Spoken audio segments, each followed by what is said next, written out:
여러분 안녕하십니까. 누리피디입니다.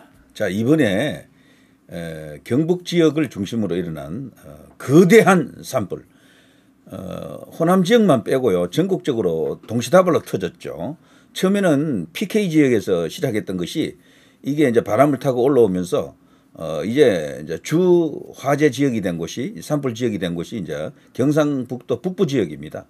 그런데 지금 이 북부 지역이 얼마나 위험한 곳인가 하면요, 우리나라에서 가장 울창한 산림 지역이 강원도 남부 그리고 경상북도 북부 이쪽이거든요. 그야말로 여기는 밀림입니다. 밀림 정글이다라고 해야 될 정도로 그냥 산악지대죠. 여기는 우리나라에서 가장 험악한 산악지대가 보통 강원도로 알고 있는데 아닙니다. 영양, 청송 이쪽이거든요. 이쪽이 산이 더 많아요. 그리고 이런 것들이 이제 백두대간과 연결되면서 과거 호랑이가 끝까지 있었던 지역이죠. 여기가 지금도 간간히 이제 지역 주민들에 의해 가지고 호랑이 봤다 이런 말이 들리는 곳이 바로 여기거든요. 곰이 있다. 그런데 사실상 확인된 적은 없습니다. 자, 그 정도로 울창하다는 이야기죠. 여기가 지금 불이 붙었습니다. 난리가 났고요. 자, 이렇게 되다 보니까 지금 이런 상황입니다. 와, 이거는요, 우리가 알고 있던 뭐 이재민들 긴급 그 피난 상황 뭐 그런 것 치고도 너무도 참혹하다라고 보여집니다. 이런 어떤 실내 공간에 이렇게 다닥다닥 붙어서 전부 여기가 무슨 방글라데시도 아니고 말이죠. 이런 상황이 지금 터지고 있습니다. 위에 보면 산불의 여러 가지 사진 중에 하나입니다만 그말로 거대한 산불이고요. 그런데 저는 이걸 보면서 왼쪽에 이 횃불이 자꾸 연상이 되더라고요. 횃불. 지금 좌파들 저쪽 이제 탄핵파들 집회 현장에 가면 이 횃불이 등장했거든요. 헌법재판관 다 뒤졌냐라면서 이걸 들고 흔들어대고 있는데요. 자, 모쪼록 이게 여기하고 연결되지 않았으리다 라고 하는 그런 생각 갖는 사람도 있겠지만 뭔가 수상하다.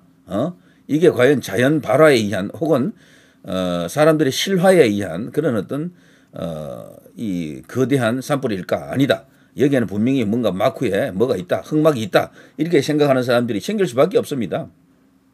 산불이 이렇게 동시다발로 터질 가능성이 얼마나 되겠습니까? 그래서 우리 네티즌들은 벌써요, 챗 GPT나 뭐 AI 이런 것을 이용해서 이렇게 물어보니까 뭐 수만 분면 뭐 수십만 분의 1이다 뭐 할 정도로 확률이 없대요. 이렇게 동시다발로 확 이렇게 일어날 가능성은 높지 않다라는 거지.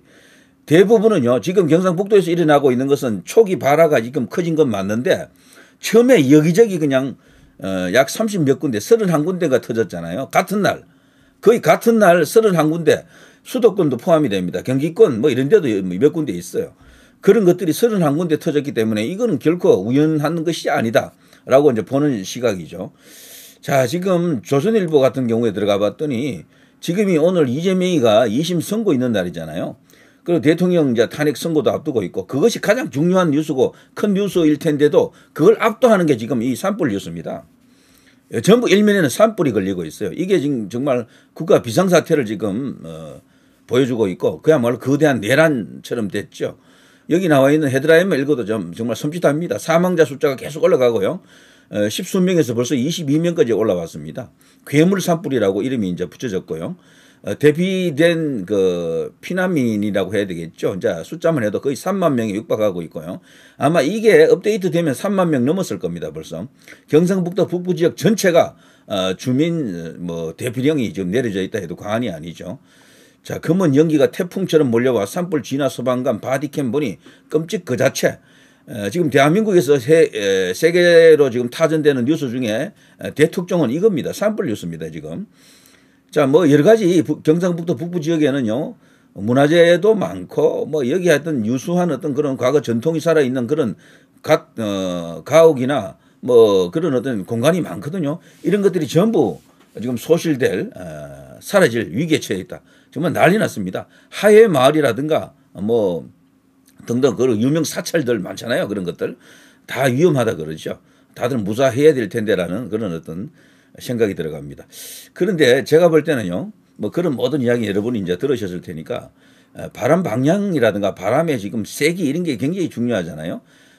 어제 같은 경우에는 바람이 무려 초속 30m per second. 야, 이거는 정말 어마어마한 바람이죠. 태풍이 와도 그 정도 잘 되기 힘들거든요. 그 바람에서는 그 누구도 끄지를 못해요, 바람을. 그래서 바람이 좀 이렇게 잦아들기를 기대했는데 드디어 오늘 현재 보면요. 3m/s로 많이 이제 죽었습니다. 이 정도면 끌만하죠, 바람을. 근데 바람이 다시 또 이렇게 돌개바람처럼 또 다시 엄청난 또 이렇게 회오리 바람이 또 일어날 수도 있습니다. 그래서 그것은 예측하기가 쉽지 않다. 자, 이런 가운데 바람의 방향이 이제 중요하잖아요. 바람의 방향. 자, 이걸 보시면요. 현재 오후 12시 현재 수요일 지금 이 시각이라고 보시면요. 3m/s로 미풍이지만 약간 북동에 가까운 북북동에 가까운 어떤 방향을 보이고 있죠. 내일은 반대로 북서쪽으로 이제 이렇게 진행합니다. 자, 그리고 내일 여기 이제 비 소식이 조금 있거든요. 여기 어딘가 하면 경상북도 지역입니다. 북부 지역인데요. 내일 이제 모쪼록 비가 내리기를 정말 하늘에 기도해야 되겠습니다. 비가 내리지 않고는 이걸 완전히 끄기는 어렵다라고 봅니다. 이미 그 범위를 넘어섰어요. 사람들이 끌 수 있는 우리나라가 갖고 있는 소방 그 인력이라든가 장비 수준으로는 끌 수 있는 한계를 넘어갔다라고 이제 보는 게 맞는 것 같은데 이것은 오직 이제 하늘이 할 수 있는 일이다라고 생각이 되는데요. 소나기 30분만 내려주면 끝납니다, 솔직히. 자, 그런데 여기 방향을 한번 보십시오. 방향을. 수요일 여기가 이제 북북 동으로 이렇게 진행하게 되면 어디가 나오는가 하면요. 지금 영도까지 갔다 하더라고요. 그 산불이. 이게 타고 올라가면 어디 나옵니까? 울진이 나온다고, 울진. 영도하고 울진이 서로 이렇게 경계를 이루고 있잖아요. 거기 가면 뭐가 있습니까? 네. 원자력 발전소가 있죠. 6개가 있죠. 물론 그 주변은 바다에 인접해 있고 뭐 막을 수 있는 여러 가지 방비는 되어 있습니다. 그렇지만 야산이 있거든요. 그 주변도 야산이 이렇게 흘러 들어와요. 그것만큼은 절대적으로 막아야 되겠죠. 절대적으로. 뭐 끔찍한 생각입니다만 저는 혹시나 해가지고 이런 이야기를 한번 해보는 거고요.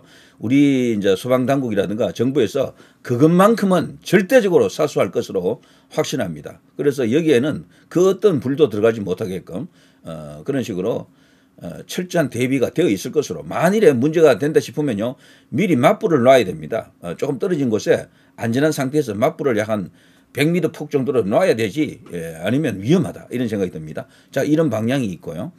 그리고 이 방향으로 계속 올라가게 되면 북북동에 가깝잖아요. 올라가게 되면 결국에는 강원도 지역으로 올라갈 수 있는데 그 과정에 어디가 나타나는가 하면은 영주가 나타나죠. 영주. 영주에 가면 뭐가 있습니까? 대한민국 최고의 아름다운 사찰로 유명한 국보에 그냥 전시장이죠. 그 국보가 도대체 몇 점이 있습니까? 영주 부석사입니다. 무량수전뿐 아니고 국보만 해도 5점인가 6점인가 있지 않습니까? 우리나라에서 가장 아름다운 사찰, 아름다운 공간으로 그렇게 널리 회자되고 있고요. 외국에서도 대한민국에서 꼭 가봐야 할 곳, 한국이 자랑하는 세계에서 가장 아름다운 곳 이렇게 선정할 때 반드시 최상위에 랭크되는 게 부석사거든요. 그 부석사가 위험해 사실은. 이대로 계속 가게 되면은 불을 그 사이에 끄지 못한다거나 비가 내리지 않으면은 거기까지 이제 들어갑니다. 근데 문제는 이게 이제 계속 가다 보면은 대한민국 이제 국립공원 중에 하나인 태백산까지 가는 거죠. 강원도 태백산 지역. 그리고 태백산만 가겠습니까? 거기 가면 또 우리나라에서 가장 영험한 산 혹은 성산으로 이제 이름 높은 태백산과 함께 두 이제 산으로 이야기되는 소백산이 있죠. 소백산까지 들어가게 된다고요. 이렇게 되면 단양 뭐 전부 영향을 주게 됩니다. 소백산을 타게 되면은 뭐 촬영산맥이라든가 이런 걸 또 이렇게 연결하면서 전국 전체가 다 번질 수도 있는 어마어마한 지금 상황입니다. 바람이 모든 걸 작용합니다. 그런데 여기서 바람이 죽어주면 이제 그런 일이 일어나지 않는데 다시 바람이 뭐 초속 뭐 20m, 30m 이렇게 나오면은 이거는 뭐 감당이 불감당이에요. 그야말로 이거는 전면전에 이제 준하는 그런 전쟁 상황이다 이렇게 봐야 되는 거죠. 자, 이렇기 때문에 전부들 지금 할 수 있는 것은 기도밖에 없잖아요. 지금 우리가 뭐 달려가서 뭐 불 끄는 데 들어갈 수도 없는 거고. 자, 이 차제에 그동안 이 이제 산불을 방지하기 위해서 많은 어떤 노력들이 있었어야 될 텐데 그게 이제 부족했다라는 게 좀 드러났습니다. 그리고 산불 감시 인력에 대한 그 처우라든가 거기에 들어가는 예산도 예비비가 많이 깎여버렸죠. 이게 민주당의 행패라고 지금 알려져 있지 않습니까? 자, 그런 것을 국민들의 이름으로 그 분노를 고스란히 되돌려줘야 됩니다. 자, 아무튼 지금 초비상 상황이다. 엄청난 일이 지금 터지고 있습니다. 이게 방화가 아니길 바랍니다만 혹이라도 하는 그런 관점에서 의심을 갖고 지금 수사를 좀 해볼 필요가 있습니다. 단순히 그냥 뭐 실화네 이거 하나로 끝낼 수가 없는 거다. 말이 안 되는 거야. 동시다발로 31군데가 산불이 터졌다라는 것은 대한민국 건국 이래 아니 당군 역사 이래 처음이 아닌가 싶습니다. 절대 우연한 일이 아니고요. 지금 도처에 지금 이런 상황 거대한 피난민 행렬이 지금 이어지고 있다 그러는데 이거 정말 난리도 이런 난리가 아닙니다. 이것이 바로 내란 아닙니까? 이것이 바로 국가 재난 중에 일반적으로 그거로 우리가 이제 만날 수 있는 재난 중에 가장 최상급 재난이다 이렇게 봐야 되겠죠. 등급으로서는 완전히 1등급이다 이렇게 생각이 됩니다. 일본의 쓰나미 사태로 인해서 후쿠시마 그 원전 사태가 있었지만 우리나라에는 뭐가 있습니까? 글쎄요. 이대로 이제 확산이 되면은 그것과 이렇게 견줄 정도로 정말 거대한 재난이 되는 것 같습니다. 이것 때문에요. 일각에서는 지금 뭐 기각이다, 인용이다, 난리를 치는 거 그거 때려치워라 뭐 이런 식으로 주장하는 사람들까지도 지금 생기는 판입니다. 때문에 여든 야든 일단 이것만큼은 공동으로 보조를 맞추고 뭔가 대처를 해야 될 것 같습니다. 뭐 싸울 때 싸우더라도 이건 또 국민의 뭐 합치된 어떤 목소리를 이끌어낼 수 있는 아이템일 수도 있습니다. 그래서 위기 때는 우리가 또 단결하고 뭐 이런 어떤 과거의 그 정신이 있었잖아요. 이런 것을 통해서 이 국난을 또 극복을 해야 될 것 같습니다. 정말 다시 한 번 더 강조합니다만 이 바람의 방향이 중요하고 그리고 바람의 세기가 중요한데 제발 바람이 이제 잦아들기를 바라고요. 이대로 만일에 바람이 다시 살아나서 방향이 북북동 쪽으로 가서 울진 쪽으로 간다? 아니면 이것이 또 올라가서 태백산, 소백산을 그냥 태운다. 이거는 정말 상상도 하기 싫은 끔찍한 사태다. 그건 전국으로 번진다는 얘기예요. 그러다면은 그거는 벌써 모든 정쟁을 올 수도시켜 놓고 이것부터 해결해야 됩니다. 그렇게 되면은. 그래서 지금 비가 와야 된다. 여기 예고는 되어 있어요. 목요일 날. 오기를 진짜 학수고대를 하고요. 하늘에 대해서 기도를 해야 되고 그리고 바람이 잦아들기를 제발 바람만 잦아들면 끌 수가 있습니다. 인력으로도. 자, 누리 PD 김준희였습니다.